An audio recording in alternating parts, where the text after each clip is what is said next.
like any of the music that you're listening to in this video, please give the channel a like and a subscribe, because I would love to share the album listen through with you guys that have enjoyed the type of music when it drops. Cheers. Oh, you lot, it has been a minute. Ozone 12 is out today if you're seeing this.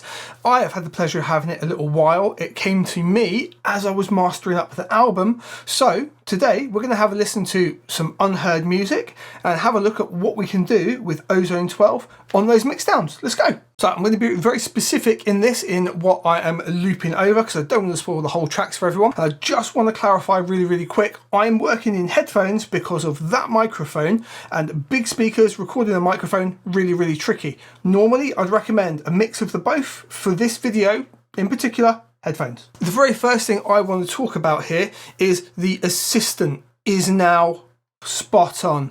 I'm going to take this as all the feedback I gave last time about why I dislike the assistant has basically been eradicated. There's one thing it still does that really want to choke it out, but it's so very good. Let me walk you through, because it's changed dramatically. So at the top, as usual, we got these two options. Here we can add our plugins and do our master ourselves as we like, or we can use the assistant to guide it in for us. So when we select this now, we've got the auto master like we've always had, and we could do a custom channel or a custom curve after the fact we've done the auto master and readjust it. Now we can do that from the offset. So if we choose custom, we can now set our target up here. I'm going to use my normal target and go into custom. Oh, we've got none in there. So what we can do is plus, and we can create a target from our track. I'm going to use Plastic World. And there we are, we have Plastic World in. We can create a little heart and select it, and we know it's selected because it's nice and highlighted. Now, one of my gripes was it always used all of the channels, and I really don't rate the impact plugin on Ozone, and I still don't rate it, to be honest. I dislike what it does. I can disable it and it now won't utilize that module. I love that. We can have a little scroll down and choose anything else we want on or off. Honestly, everything else is going to be all right. We can set our overall loudness. -9 is the absolute default. Bear in mind, it's also going to utilize your custom curve, and it will make it louder or quieter to match that, regardless of what you set here. There's an intensity slider as well. Like, are you going to go really hammer this and try and mash it to that curve, or is it just going to be subtle? I found balanced or transparent to be the best results so far. Do we want it to be true peak? So -0.1 dB. Let's have true peak on. Why not? And the big thing now, analysis time. It used to be really quick snippet of the loudest part of the track. You can now run it for a full minute over the ebbs and flows of the track. It's, you know, it's dynamic moments can actually happen, which I really like.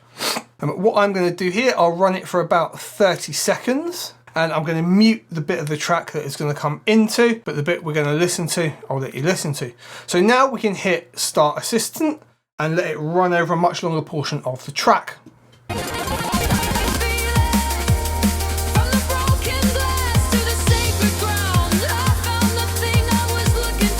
So we are going to flip over to here. I'm going to put a gain match on. The first thing I want to show you is it's done the low end thing that it's always done.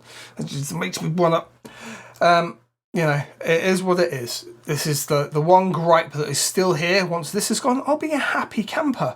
But the first thing I'm going to do is just change this to a high pass and just roll it down to 20 Hertz. Just roll off any excessive low end. I definitely don't need that big swell. However, let's have a listen to everything else it's done. I know that's not going to be good.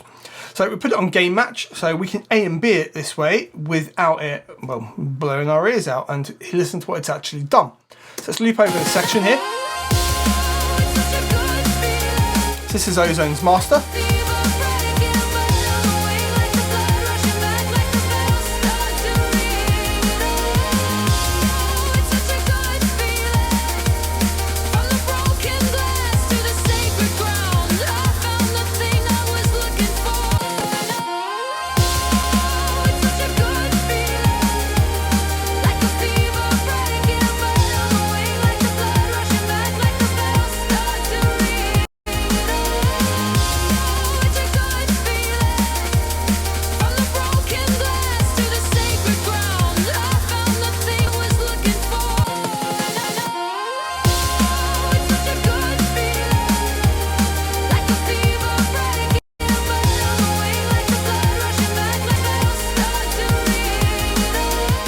Right, so hopefully we're hearing there what it's done. If we take game match off, it's a little bit more evident. Check this out.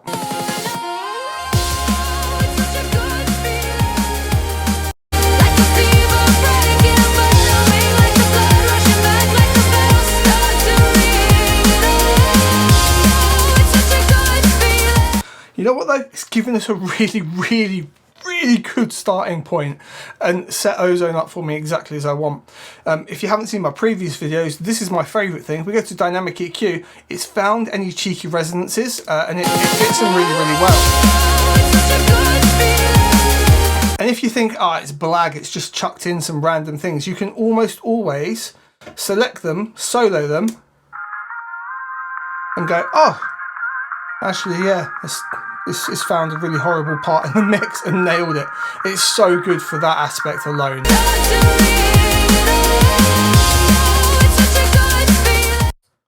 Now, aside from my equalizer woes, sometimes I've found that Imager is making stuff a little bit too mono and then doing recover sides. I'll tend to go in and adjust this. So like my mix was probably nicely stereo and not actually cancelling out, which is the case. So I'm doing that for the most part. We can take those sides back up or down however we like it. Again, we're in control, right? I could maybe even push this out a little here.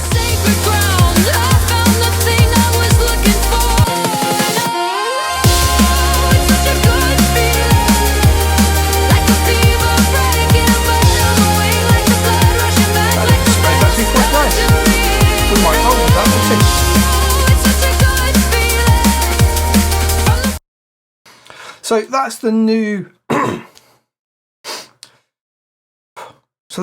and enhanced auto master get you set up really quick feature, and it's actually good now, which is such a good thing to see. Let's have a look at some of the new features in Ozone 12 as well, as currently I'm utilizing, well, none of them really. On here, we can now add a new tool. We've got something called Stem EQ. If we grab Stem EQ, we're going to bring that all the way to the start of our chain here. We've now basically got 4 different EQs laid over the different parts of the track. So actually, I can take the vocals now. It's such a good feeling. And you can see it's isolated just the vocals. Instead of bringing the whole thing up, maybe I just wanted to pop through in a slight area right around, say, 1K here. Let's give it a 1.5 dB boost just on the vocals at around 1K rather than lifting the whole thing up. And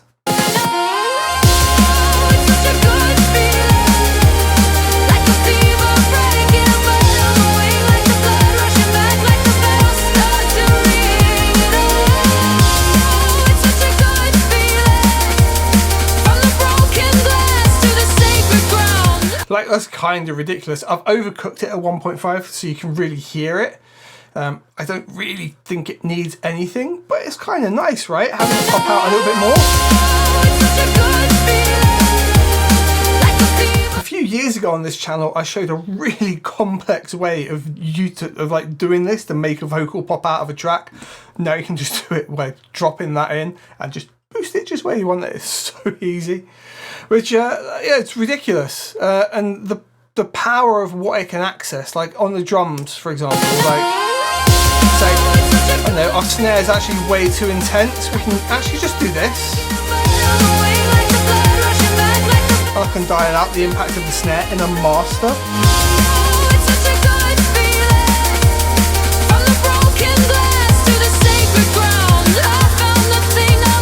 Absolutely insanity. So that's one thing it can do that's very impressive, and one of the new tools it has in it. We also have some new bass tools. So let's go into last one, which is some pretty hard D&B. And let's have a look at the new bass tool. Now this isn't bass focus, like low end focus, like we've had in the past. We've now got bass control. So we're going to bring that just before the maximizer. This was the last thing in our chain. And look at what it's doing now. Now the metering we've got here is similar to what we experience in tonal balance. If we go and have a look over here, like this kind of curvature here, this is that overall balance that we're looking at. And we can really like figure out where we want it to be with the bass.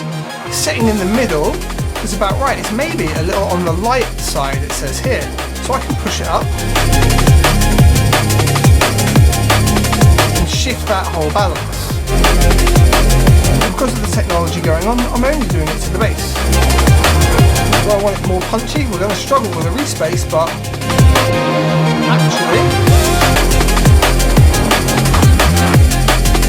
it's a really good job of bringing those rips and tears up a lot more, right? And we can do things like a sustain power as well. And now I can really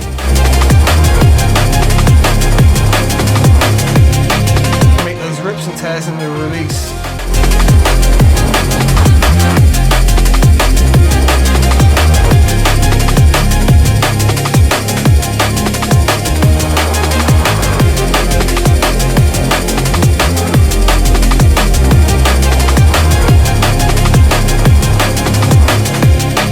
Because of the technology going on under the hood, it doesn't really affect anything else of the song.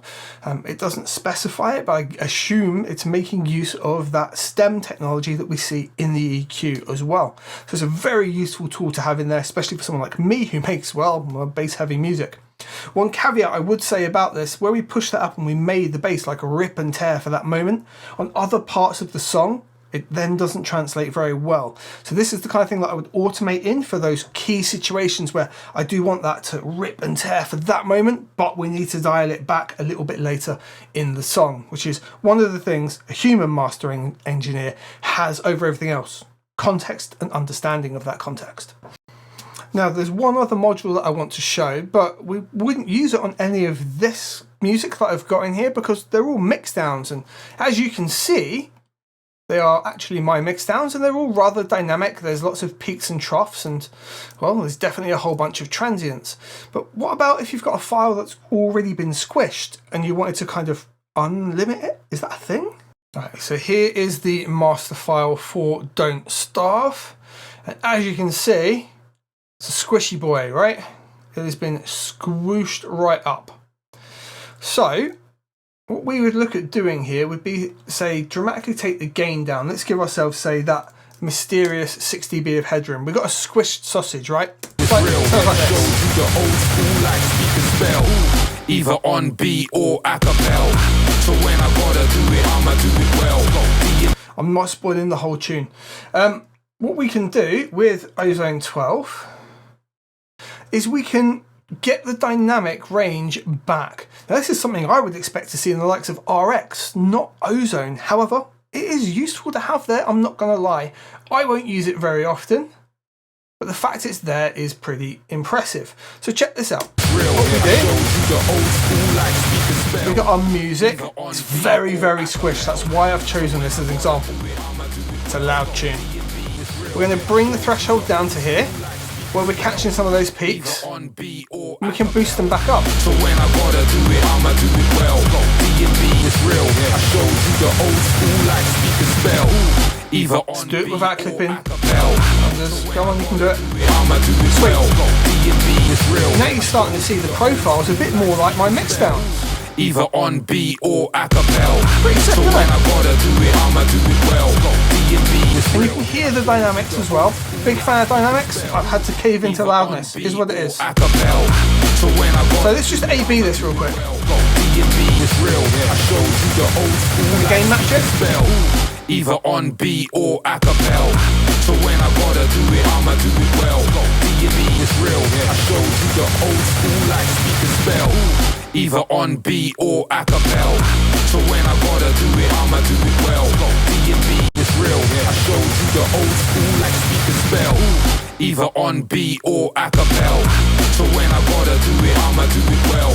It's doing a really, really nice job. Now, I will just say, I have in the past done something similar to this with a different Izotope plugin when I had a particular drum break I wanted to use that was crushed to hell. So I will just note this, that if you've already got something that does this, which is transient shaping, you can get a really similar effect. I showed this effect recently on a drum break to get them to pop out in the mix when it was over compressed. If we do an attack of something like 5 and we do the sustain of something like minus 1.5 and we keep it on sharp, It's real, I showed you the old school like speak and spell, either on beat or a cappella. So when I gotta do it, I'm starting to get there, but it's nowhere near as detailed, right?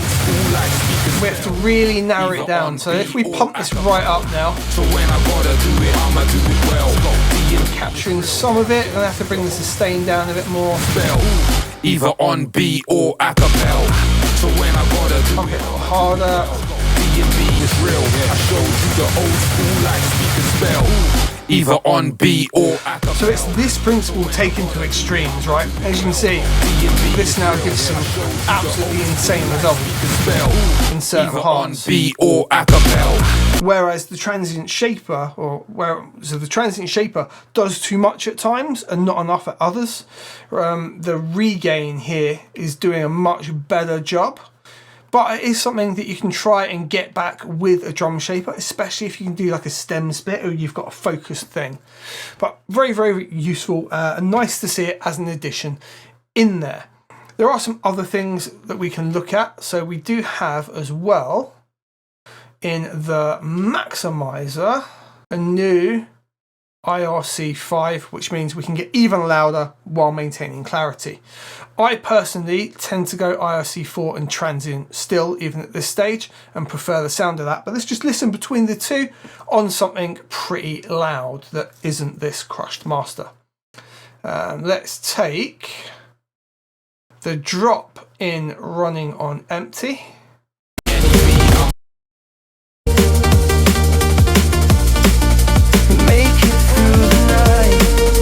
Which has already been squished here with Ozone, it's pretty loud.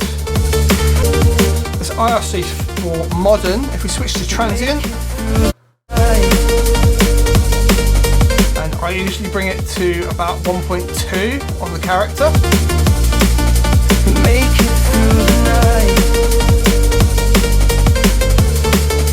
I find that to be the most transparent and kind of maintaining of the dynamics and the transients, even though they're kind of no longer there, right?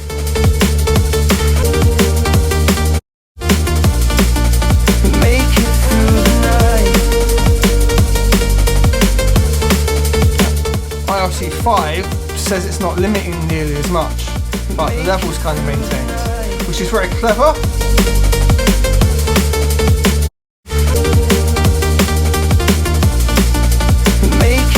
I, for some reason, still prefer the sound of that, but you should always have a listen to those limiting algorithms. They're very, very, very material dependent. It's going to depend heavily on what you are working on, what kind of music you're doing. It's probably why working in drum and bass, I tend to find that transient one is always the best for myself. Those are the main things. There'll be some other people who dive way deeper, and Izotope will probably do some videos as well. But if you do have any questions, you want me to do some more videos on this, you can ask. I will generally respond in the comments below, and I will try and do some more videos. It's been a while. I'm looking to come back now that I have finished up the album. By the way, if you did like any of the music, please do follow the channel. The album will be coming out soon, and I would love to be able to share that with you. We'll do like a full listen through the day it drops as well. That'd be lovely. Thank you very much for watching. Hope it's been helpful, and I look forward to seeing you again in the future. Take care. Bye.